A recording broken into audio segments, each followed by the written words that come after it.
Sinn Féin is a party on the up in Ireland. Opinion polls are positioning the Republicans in second place on both sides of the Irish border. It is in this context that delegates travelled from all over Ireland to Killarney in the southwest of the country. Positioned as the main opposition to the Irish referendum on the EU fiscal treaty, Sinn Féin President Gerry Adams challenged the Irish Prime Minister to debate the treaty with him.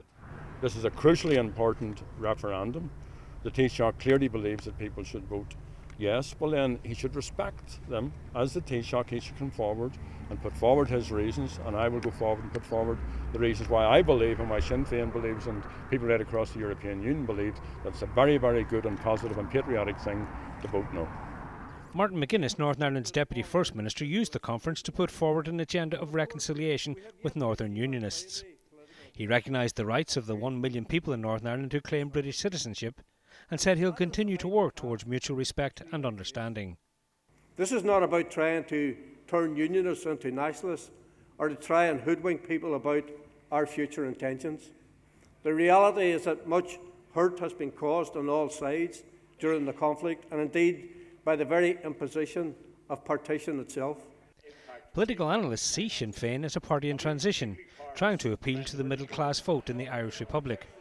Commentators believe that is a key factor if Sinn Féin are ever to get into government in Dublin. It's important because Sinn Féin is now moving in a position in the Dáil, in the Parliament, among voters. They want and they intend from a working class party to a middle class party. They are essentially trying to swap the balaclava for the tie in some sense and draw in more support.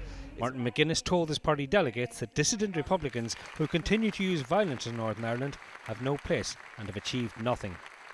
There are still those, of course, in our community who claim to be Republican and claim still to be fighting for Ireland.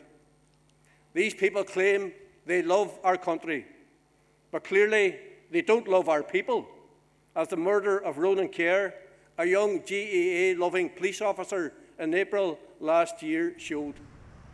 The condemnation of dissident Republican killings is in marked contrast to Sinn Féin conferences of the 1980s.